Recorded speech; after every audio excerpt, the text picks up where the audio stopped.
Hello and welcome to York Universe, the astronomy and astrophysics radio podcast written and presented by the students, faculty, alumni, and friends of York University. You'll find us now wherever podcasts are distributed. I'll be one of your hosts this evening. I'm Judy Tomei, and I'm joined by Mary Helen Armour. Hi. Brought Hi. We are broadcasting live from the Allan Carswell Observatory located at York University in Toronto, Ontario, Canada. York Universe broadcasts live every Monday night from 9 p.m. local Toronto time or Tuesday 1 a.m. Universal coordinated time on YouTube at York U Observatory in concert with our online public viewing program run by the observatory team. Hello, team. To navigate to the live show or find out more, check out our website at www.yorku.ca/science/observatory and follow the links to OPV for online public viewing to join in the live chat on YouTube. For any questions or comments you have about past shows, or if you have suggestions for future topics, please send us an email at observe@yorku.ca. You can always connect with us on Instagram with the handle at York U Observatory and Facebook at Allan I Carswell Obs. All of our programs are free, but if you would like to make a donation, please visit our website. Once again, that is yorku.ca/science/observatory. We'll be monitoring the chat room for questions and to post content. The current weather is not conducive to using the telescope, so we will be using archival images tonight, but they are beautiful archival images. How are you doing, Mary Helen? Oh, pretty good. The weather is not great for observing, but it's still a good night and lots of interesting things to chat about. Yes, absolutely. And it has cooled down a little bit, so that's a plus. Yeah, if we could just get rid of the humidity, it would be really great. Mm-hmm, mm-hmm. But we're not in Texas, so all is good. All right. So let's get started.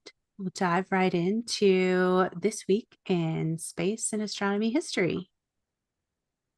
So yeah, I've always had a bit of an interest, of course, in historical astronomy from everything going back to the earliest sort of what they think of as sort of Neolithic cave paintings that seem to show constellations. So my sort of one that popped out this week is, of course, on July 5th, 1687, so going back quite a ways. This is when Isaac Newton published his sort of uh, world-changing kind of work that we now call Principia. And this was the work that sort of first laid out in, I guess, mathematical detail how the various forces work. This is his three laws of forces, and for astronomy, probably even more importantly, the law of universal gravitation. Because it was after we had that law of gravitation that we could figure out orbits of planets. This is what Edmund Halley took to work out the orbit of Halley's comet. It allowed them to sort of start finding things like asteroids because they could sort of predict from orbits and gravitational effects. It led to the discovery of the planet Neptune. And it was is really a revolutionary work. It really sort of pulled together a lot of things and put them in a very clear system. And we use the basis of this work to this day in sort of creating orbits for satellites and creating orbits and launching spacecraft and so many other things that, you know, this is one of those foundational works in science that just has ramifications for so many other different things that we have done over the years. Um, it had a number of interesting features as well when he wrote it. Up until this point, a lot of scientific work always had some strongly philosophical aspects to them. sort of references to sort of God as the clockmaker in many cases and things of this nature. Whereas Isaac Newton sort of totally did away with this. This was really a strictly mathematical work. There was none of that kind of philosophical and everything else, which is interesting because he was strongly religious. In order to be a professor at Cambridge at the time, you actually had to be an ordained minister. So this was another sort of shift in how scientific writing was done, in how we sort of pulled this together into sort of a single logical work and sort of but a very different sort of tone than many others prior to this. So it was interesting on a lot of different levels, both from just the material that was in there, but also sort of how he presented it and how he sort of put it out there as a work of sort of pure science with none of this other stuff that had often been seen in previous works, whether it was Kepler or Galileo, or sort of these earlier sort of figures we see in astronomy and contributing, all had those aspects to their writing, but he didn't, right? It was quite a change that way. So it was really sort of a shift in the science and the approach to science, as well as such a foundational work of physics that really described how our universe operates. So, That's really interesting. I didn't know that about having to be an ordained minister. yeah. Sort of obscure science, obscure bits of science knowledge. Yeah. Oh, And it's interesting. yeah, Go and for ahead. most of them it was a bit of a form thing, right? You went through the basics.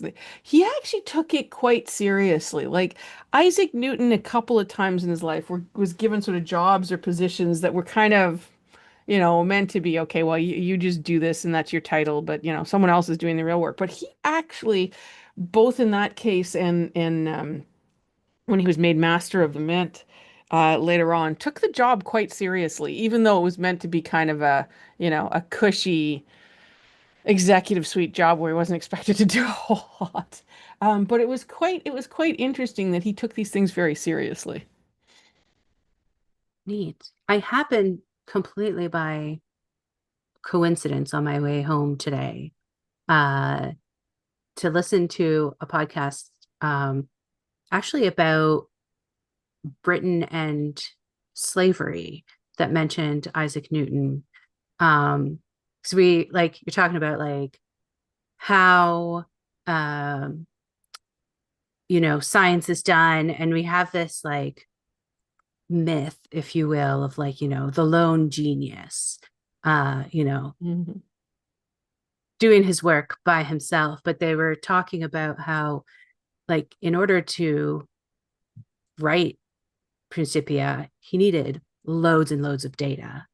And so he had this whole network of people who were all over the world in, the colonies where there was slavery happening and was the main reason that these, other British folks were out there. So I found it really interesting that, like, how far back this like mythology of, one lone person who was really, really smart. Well, he wrote two great works. The second Principia wasn't sort of as well known. But it was very key, and that was the one that drew in a lot of data. The earlier version, the first version of it, where he has his three laws of forces and his laws of gravitation, actually drew a lot on the work of Galileo. Even he gives Galileo quite a bit of credit for a lot of his insights, because Galileo laid a lot of the groundwork with some of the things he had done earlier, both in observing forces and in some of his astronomical observations. Um, when he was taking in some of this work for the second one, including like stellar observations and stuff, he got a little, I don't know, to be something of an unpleasant person in his later life Mm-hmm. and stole people's data and didn't give them credit and kind of tried to have them written out of history. Ooh, not Yeah, a good look. he's quite famous for when he talks about derivatives and uh, that kind of calculus of sort of trying to cut out another scientist who was sort of doing the same work at the same time, and they both sort of put this out He treated Flamsteed, who was one of the first directors of the Greenwich Observatory, quite badly and took a lot of his data, um, and didn't give him credit for him. And there were a number of things like this that went on. So he wasn't a very pleasant person later on in life. If you actually read about him. Some people he got along with fine. He got along well with Edmund Halley and a couple of others. But in other cases, as with some of the Flamsteed data from the Greenwich Observatory, he snatched a lot of it and never gave Flamsteed credit, even though it went into a lot of what he did in sort of the second installment of Principia that was written some years after the first one. So it's kind of interesting how some of that came about. And they know now what data he used, but he was particularly sort of later on, once he got a little famous, he was very jealous and protective of his turf and his sort of areas of knowledge. So Yeah, I remember hearing about the calculus thing, and that actually was it Leibniz? I don't Leibniz, remember. yeah. Uh, that like Newton's notation was actually clumsy and awkward, and so the notation that we use in calculus actually is Leibniz's. Yeah. Yeah. But it's like I said, he didn't like to share credit with for anything later on in life. So Hmm.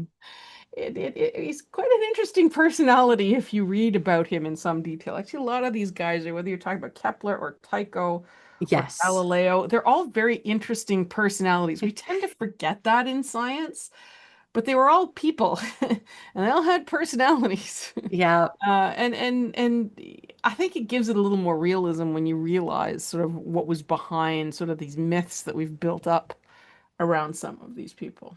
Yeah. Yeah. Well, I guess from one scientist to another.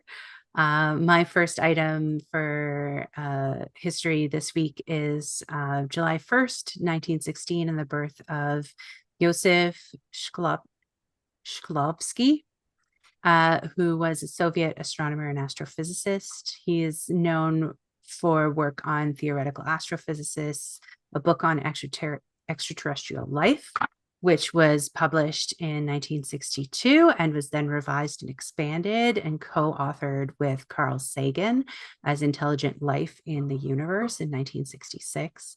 He won the Lenin Prize in 1960, the Bruce Medal in 72. He has an asteroid 2849 Shklovsky, and the Shklovsky crater on Phobos named in his honor.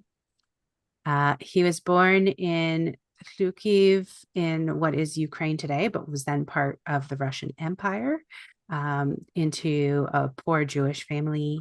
After graduating high school, he worked as a foreman on building the Baikal Amur mainline railway and eventually entered university at Moscow State University in 1933 in the physico-mathematical faculty. He went on to do a postgraduate course in astrophysics at Sternberg State Astronomical Institute starting in 1938. He worked there until the end of his life at age 68.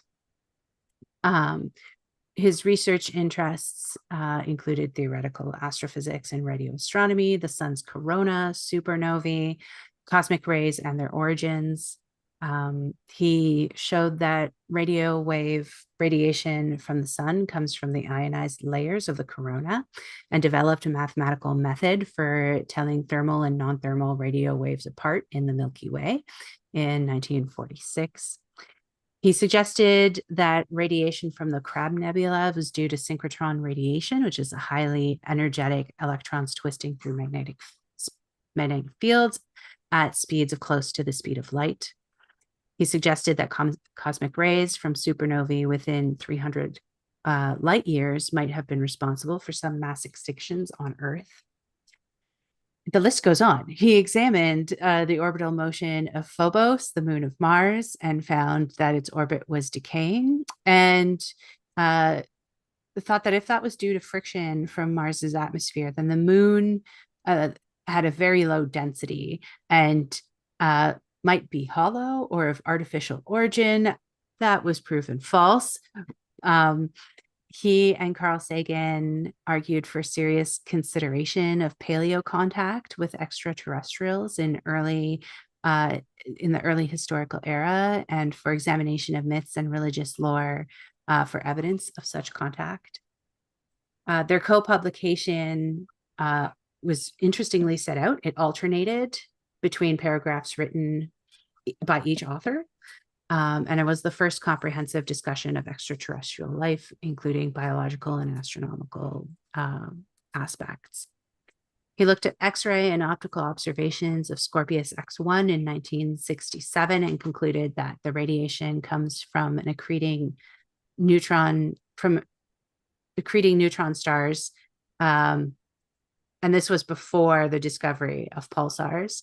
And he wrote a memoir called 5 Billion Vodka Bottles to the Moon, Tales of a Soviet Scientist, which was published posthumously in 1991.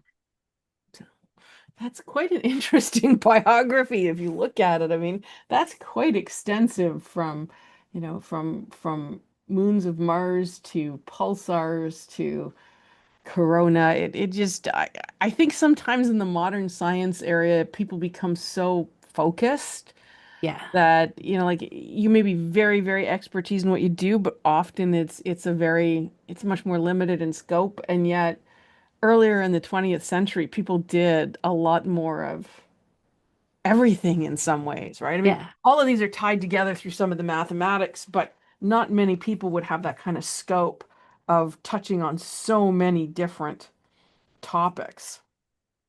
Agreed. Um, you know, everything from extraterrestrial life to moons to x-rays and things that are more structural and functional, if you will. It's really interesting.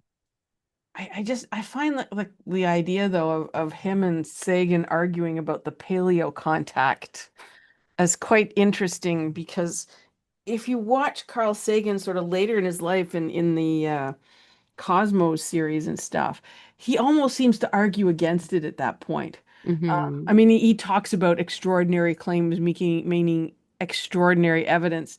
I think it was a bit of a thing in sort of in that part of the 20th century to think that extraterrestrials had like helped build the pyramids and why did we have pyramids all over the world and stuff like that. And yet, and after, some time, it was sort of like people came to realize, well, there's a lot of pyramids because it's the only way you can build tall if you don't have structural steel.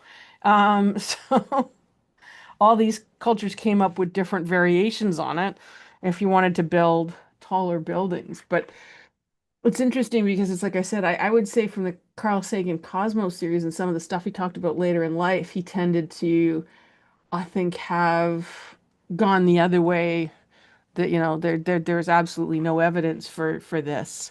Um, but it did have a period of time where that kind of paleo contact idea was quite popular in sort of the popular media or urban legends or whatever of the time. So I find it interesting that he even argued for some of that at one point in his life. Well, this was at a much earlier date than what he had done sort of later when he did, of course, the Cosmos series and then when he wrote Contact. So, Yeah. It's it's interesting because it may have been more popular in the past, but it's still a thing that persists. Like I've worked with a few Egyptologists and like it's their pet peeve, right? Like, no, pyramids were not made by aliens. no, I know it's interesting because if you actually look at the history of the pyramids, there's a clear history of going from like the simple brick buildings up to sort of the complex Great Pyramids at Giza. I mean, and you can see the progression, and you can see some of the failures too, where things didn't work out quite right. But unfortunately, there were oh, what's his name, who wrote like Chariots of the Gods. Um, and a couple of others who really flogged this stuff and wrote a lot of popular novels about it. And then it's like you said, all these archaeologists are running around going, no, this is absolute nonsense.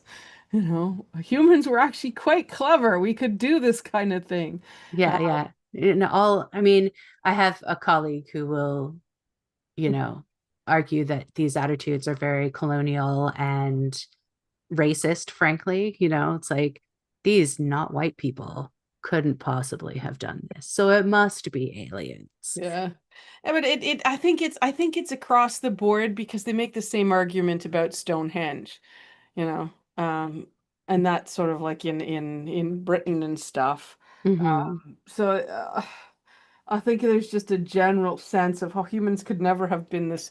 I think there's a certain arrogance in our time in the last couple of centuries that look, we're so much more technologically advanced, and there's no way these primitives could have done it, irrelevant of their, though racism plays into it, I'm sure, on some level. But Yeah. the idea people in the past were just, So backwards. so backwards. How could they ever have built something like this? Like, but you actually look at the technology, they were pretty advanced in a lot Yeah. of ways, right? But they had no cranes, Mary. Well, actually, that's not entirely. They actually built like wooden and rope cranes. If you really look at how they lifted stuff for the pyramids and Yeah. how they built monuments around Stonehenge, they figured they had simple like A-frame type of cranes.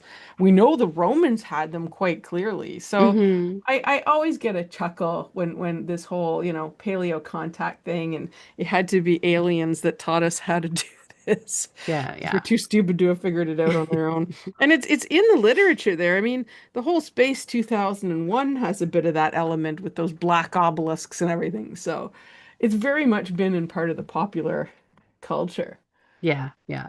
Which kind of winds into the one that I had up. It I does. was thinking, I was seriously debating whether I'd put this in, but it's something that was sort of, I guess, so in the popular culture of the 19 sort of 70s and 80s, and still to this day, of course, is Roswell. The actual crash happened July 8th, 1947. And you have to remember this crash is sort of at the start of the Cold War. You've just come out of World War II. Aircraft are just becoming sort of much more common. So the original debris was found on that ranch just outside of Roswell. And the local sheriff came and collected it, and the army came and picked up the pieces. And I was like, okay, they said, oh, it's just a weather balloon. It wasn't until 1978 that one of the people who had been involved during the actual recovery um, started to go on about it was an alien spacecraft, and the army had covered it up and all this kind of other things, and there had been bodies there. But of course, this is 30 years later, so even the eyewitnesses at that point, I mean, eyewitnesses are notoriously unreliable. And you can imagine 30 years later how it would be so easy to suggest to people that what they saw wasn't quite what they saw, and human memory being what it is, um, it would probably alter some of the facts. But um, it's like, and of course, at this point, the U.S. government was very compartmented. So, one hand didn't know what the other one was doing. Um, but when this started to gather steam, one of the guys had been one of the balloon scientists said, "No, we lost one there, and the shiny stuff and these hieroglyphics on the plates and stuff that you saw, these were actually markings on our weather balloon." So it's well established, but it still goes back to this sort of urban legend thing where people want to believe in extraterrestrials. So Roswell has taken on this whole mythology, and it dates back to that time period, and yet Roswell really didn't get going and nobody really thought much of it until about the mid 1970s when the whole, I guess, hype around this site started. But you got to remember in the 70s, you're still in the height of the Cold War. Roswell isn't that far from Area 51, where you have a lot of test flights of new planes and there's a lot of secrecy. So you can see how this snowballs into sort of a much bigger picture. And there's nothing the Americans love better than a good cover-up, than a good conspiracy theory. It's almost a cultural thing down there. So yeah, so the Roswell thing just kind of totally exploded. And again, I think in the 70s and 80s, this whole UFO thing took off again. Maybe it's because you had Star Trek and you had Star Wars, and you had a variety of these sort of TV shows that brought it into people's sort of consciousness, and they just went with it. But yeah, it's like I said, I was hesitating a little to mention it, but um, it is one of these things that pops up culturally, and it kind of relates to this whole discussion of Carl Sagan and extraterrestrial life. We are absolutely fascinated by the concept as humans, I think. Oh, A little scared of absolutely. it on some level, but absolutely fascinated. And it's sort of like, how many movies have there been about extraterrestrials over the last 30 years or so? So I many. know. And it's not all that new because even early in the 20th century, you had things like the War of the Worlds and Edgar Rice Burroughs' Barsoom novels. I mean, then John Carter of Mars, those books were written back in the 1920s and 30s. So it goes back quite a ways, right? So, And it's more interesting to believe in aliens than to believe the guy who was like, no, really, it was a weather balloon. I was there. was Bear. We know it crashed. We didn't know exactly where. We didn't find it, and then the local army picked it up and didn't tell them about it because everything was so secret and compartmented post World War II Yeah. that it just got Couldn't say distributed. anything. Yeah. So Yeah. It's interesting. I'm not a conspiracy theorist, but if I was, I'd say that these guys were trying to cover up some like actual military stuff. And they're like, yeah, yeah, it's aliens. it's aliens. Yeah, it's aliens. No one's gonna believe you. So. Well, that's probably some of what went on with Area 51, right? Because that's where they were testing. They tested a lot of new aircraft and stuff. So, yeah, you're going to see strange aircraft and flashing lights and everything else. So, Yes. As one of the grad students who spent time in the observatory when I was staff there said, do you really think that aliens would travel hundreds of millions of kilometers undetected and then all of a sudden start following FAA rules when they got into the atmosphere? yeah, that was one of Michael D. Robertus's ones he used to put out there as he was part of a skeptic society or I who remember. worked with debunking that. So yeah, there were some, but it's like I said, people sort of ignore some of this one because they want to believe, and it's still fun. It's It's still fun. fun to speculate. You just can't take yourself too seriously. Well, I think it was fun to include it. And you know what? Are there aliens is a question I get regularly. So I'd be shocked it's if there wasn't relevant. something out there, but the universe is such a big place. Who knows if we'll ever find them? I agree. I just look at like, the Hubble Deep Field and like, look how many galaxies are there. Look how many planets are potentially there. There's got to be something out there. Yes. Now, are they coming and kidnapping farmers in the middle of the night? That's where I draw the Mhm. line. That one's a little harder to believe. Yes. All right. So let's move on to our last piece of history for the week. And that is July 2nd, 1906, with the birth of Hans Bethe. Um, he was a physicist um, who made major contributions to nuclear physics, uh, quantum electrodynamics, and solid state physics, and received the Nobel Prize in Physics in 1967 for his work on the theory of stellar nucleogenesis or nucleosynthesis. Sorry. He was a professor at Cornell University for most of his career. He was born in Strasbourg. At the time, that was part of the Reichsland, uh, Alsace, Lothringen in Germany, though today it is part of France. He had a Jewish background on his mother's side, but was raised Protestant like his father and became an atheist later in life. And that Jewish background will become an issue later. We'll get there. He moved around, the family moved around Germany quite a bit when he was a child, as his father, a professor of physiology, took various posts. And he started university studies at the University of Frankfurt in 1924, majoring in chemistry. Turns out he was a poor experimentalist, um, spilt acid all over his lab coat. Um, Good thing for lab coats.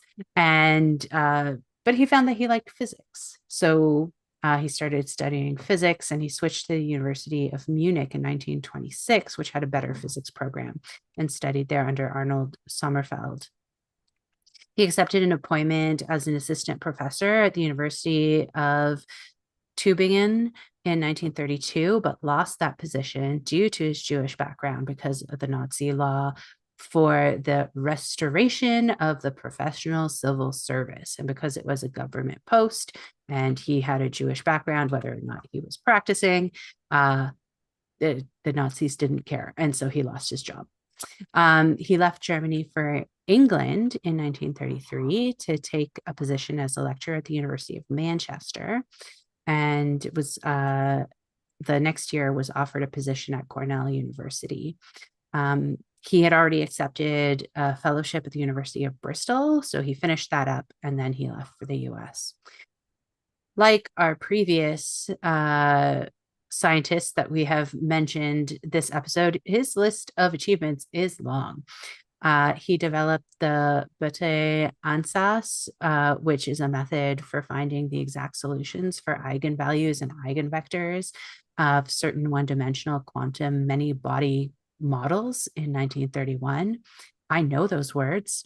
Um, Yeah, we all remember all the eigenvalue stuff from math and physics classes. Now we know who's to blame.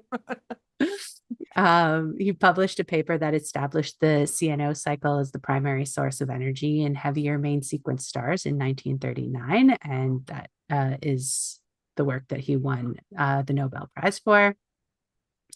He worked as the head of the theoretical division at the Los Alamos National Laboratory during the Second World War and played a key role in the development of the Fat Man. That was the bomb that was dropped on Nagasaki in August of 1945. After the war, he joined the project that developed the H bomb, that he was hoping to prove that it couldn't be done. Unfortunately, it could be done, and it was done. And so he and Einstein campaigned as part of the emergency committee of atomic scientists against nuclear testing and against the nuclear arms race. And their work helped convince Kennedy and Nixon administrations to sign the 1963 Partial Nuclear Test Ban Treaty and the 1972 Anti-Ballistic Missile Treaty.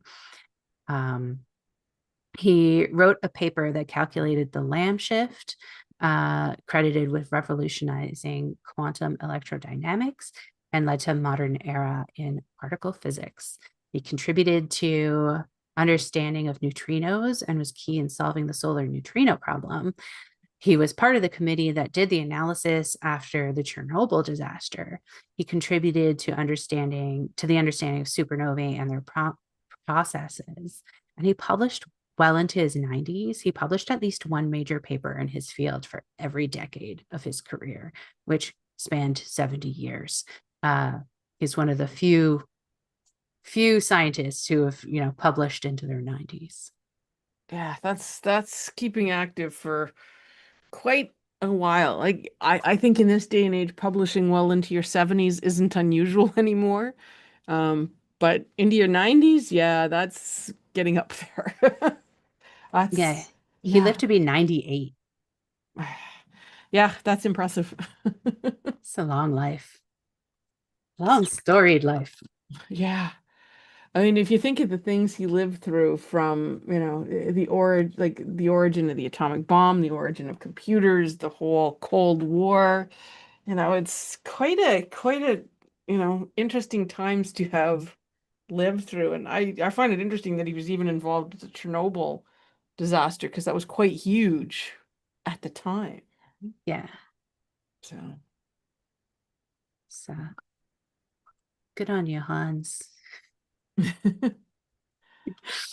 Yeah, Uh, there are a lot of interesting characters when you sort of start looking back at sort of the kind of work that was done and all the pieces that go together. Sort of the two that you picked out today. It's like not well-known names, but when you actually look at it, they're a big part of those sort of fitting the pieces of the puzzle together. So yeah, I mean, science is a big endeavor. We are trying to understand, like, life, the universe, and everything.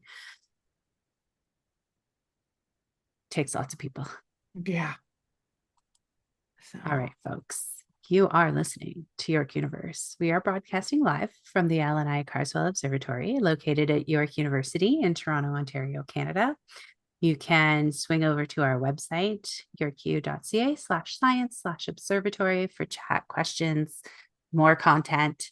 Tonight, you're listening to Julie Tomei and Mary Helen Armour. We have just wrapped up our this week in science and or astronomy and space history. Um, so we are going to move on to news, unless there are any reminders. not that I can think of right now. All right. Well, maybe we can tell folks to head over to the website, yorku.ca slash science/observatory for our upcoming observatory tours and other events. All be listed there. All right. So, what do you have for news for So us this week? speaking of sort of observing, one of the fascinating things, of course, always has been sort of shooting stars and fireballs and that kind of thing. There was one over the US sort of, I guess, week and a half ago. And what's really interesting is a lot of people on the ground saw it. But the cool thing that I saw was one of the NASA weather sites, one of the GOES satellites, actually caught a picture of it. And if you go to the NOAA website and you just say NOAA Georgia bolide, if you search under that, you can actually get like they have a little sort of I won't quite call it a film, but sort of a series of shots that shows this thing sort of moving through the atmosphere that the satellite actually kind of caught in action. And what I found kind of cool was when I read a little bit more about it, apparently they do catch these every once in a while because these satellites monitor the atmosphere, of course, fairly continuously for weather. But if the bolide comes in, at the right angle to hit, and when it hits the atmosphere, you can actually see it show up on the satellite images too. I mean, it's quite brief, just the same way as the one is that you see from the part of it you see from the ground. But I thought it was kind of cool that you can actually see the images from satellites as well. Um, when they looked at it, they weren't quite sure if it was a meteor or actually a piece of space junk falling. It can be kind of hard.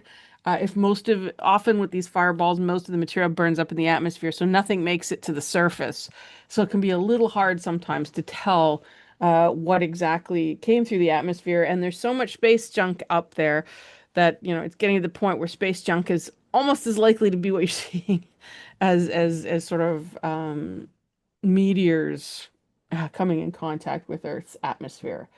Uh, Bolides actually are quite common. They figure there are, up to 5,000 that sort of hit the Earth every year and create fireballs.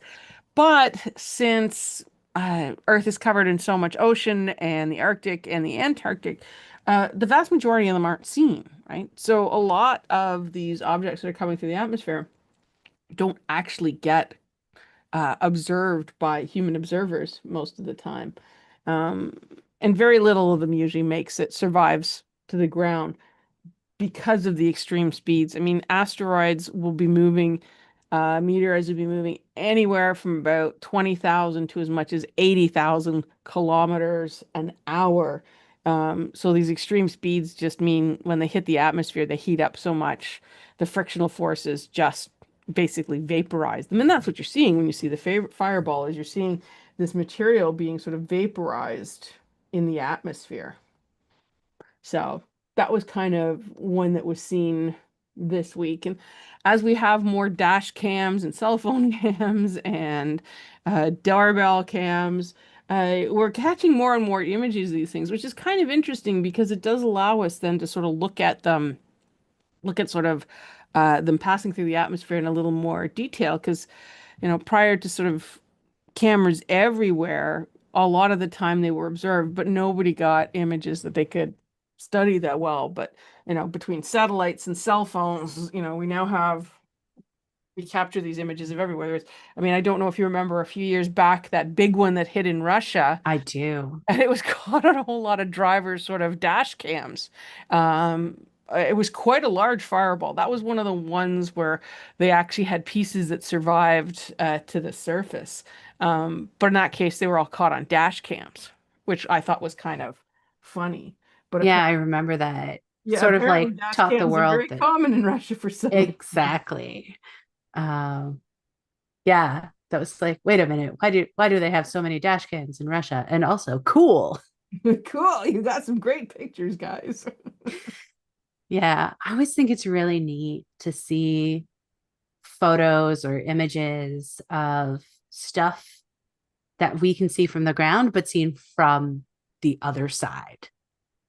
Yeah, and with so Uh, many satellites up now, you're getting sort of more and more of this kind of thing.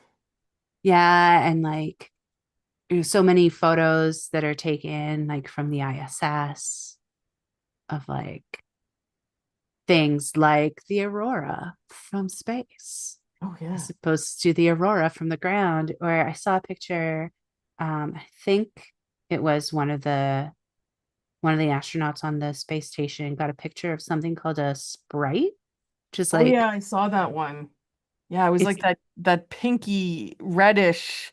Um, did it have to do with a lightning strike or something? yeah, it has it's But they form above like big thunderstorms. Uh it's and really rare to catch them because they're so quick. yeah. And so I guess they had the camera out at just the right time. So cool. Oh yeah. So, as like I said, some of those images from space are kind of neat. Um, But as we have sort of more satellites and more telescopes and space stations, you get these really cool images of these things from above the atmosphere instead of the way we normally see them sort of down at the bottom of the atmosphere, so to speak. So, Yeah, and like I look at the weather. I look at the satellite data um because I'm a nerd and I'm an astronomer, and working at the observatory got me used to like looking at that sort of thing. But I never considered like, oh yeah, things like bolides would get captured by these things, because like I kind of go like, oh yes, it's looking at Earth yeah. and clouds. Yeah.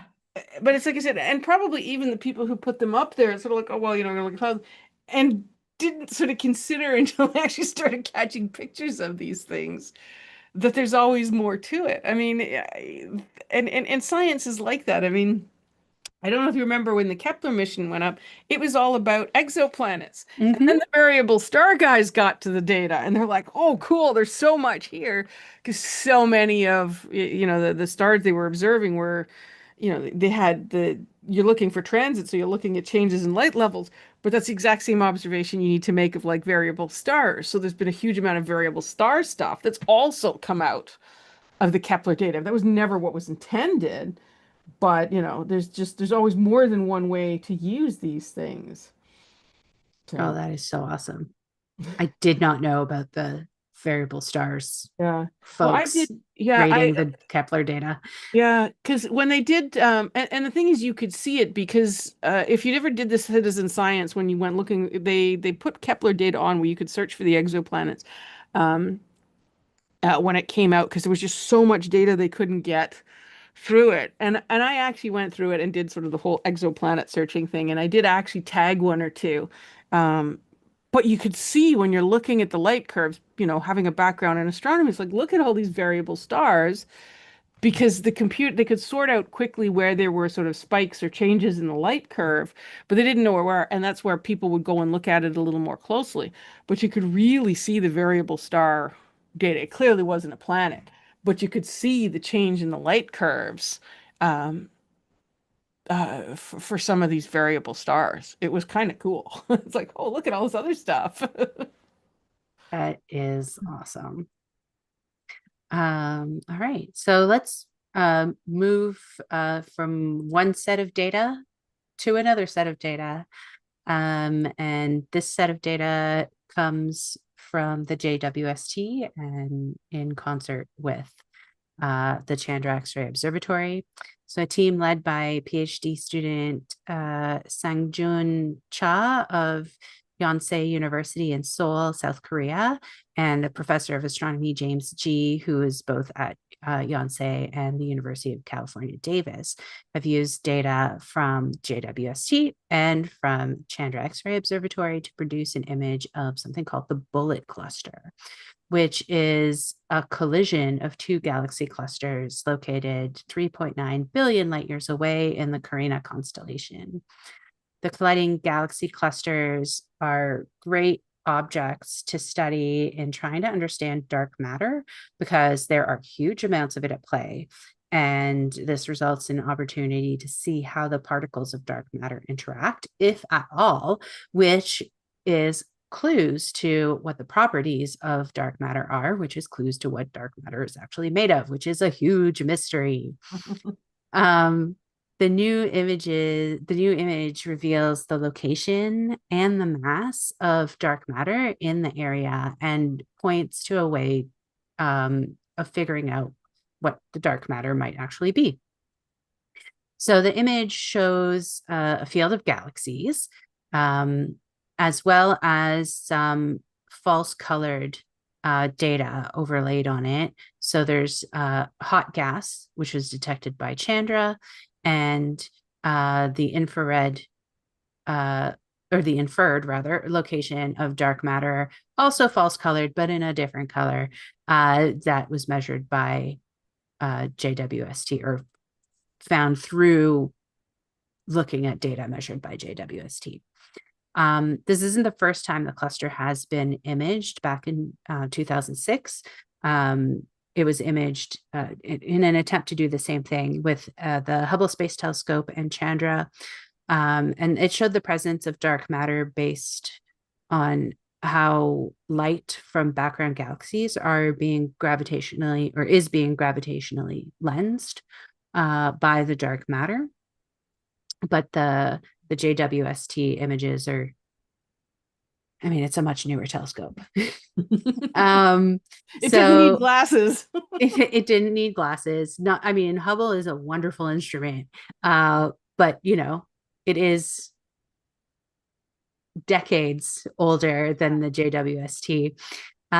So the Hubble and Chandra images showed the velocities of the subclusters, so like the two clusters that are colliding, that were too fast to be explained by the standard model of cosmology. The JWST data support the HST Chandra data that showed that galaxies and dark matter halos passed through each other. And this suggests a small collisional cross section, in other words, the degree with which particles interact with each other. Um, if not, if that weren't the case, then the interaction would have slowed the clouds of dark matter, and it would be closer in space to where the hot gases are. So if you picture a field of galaxies, picture a pink nebulous thing in the middle and two blue nebulous things off to the side. The pink is the hot gas that from the two clusters smashed into the clouds of gas, smashed into each other and stopped, whereas the rest of the material just kept on going. And so the blue is the dark matter. The JWST being a newer instrument, it provided a better map of the distribution of matter, both ordinary matter and dark matter, by detecting the combined glow from billions of stars that were thrown out of their galaxies in the collision, which is rather impressive that we can see individual stars that were thrown out of their galaxies. So these intercluster stars were used to trace the presence of dark matter and its distribution within the cluster. Um, as always, more questions are raised. The distribution, in particular, a large elongated subcluster on the left of the image, can't easily be explained by a single head-on collision. So the researchers posit that the subcluster must have undergone a previous merger with another galaxy cluster billions of years before the bullet was formed. Unfortunately, these observations don't shed light on the collision velocities issue, so more research is needed, though the JWST observations aren't enough to confirm the collisional cross-section of the dark matter. They do tighten up the estimate upper limit. And so as more galaxy clusters collisions are measured and we have more data, different models for what dark matter could be will start to be ruled out.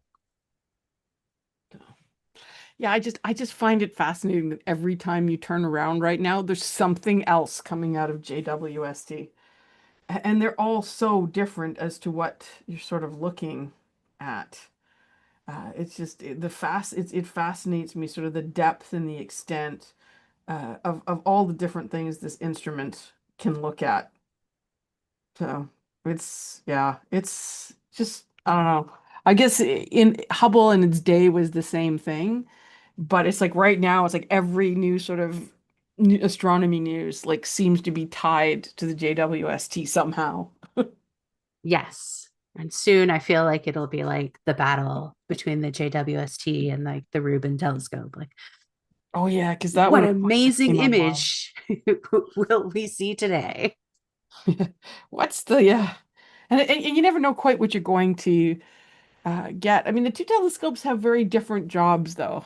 Um, but it'll be interesting to see if there's any sort of work that comes out that combines the observations from these two somehow, because it's usually that synthesis stuff. I mean, you hear you're talking Chandrasekhar and JWST.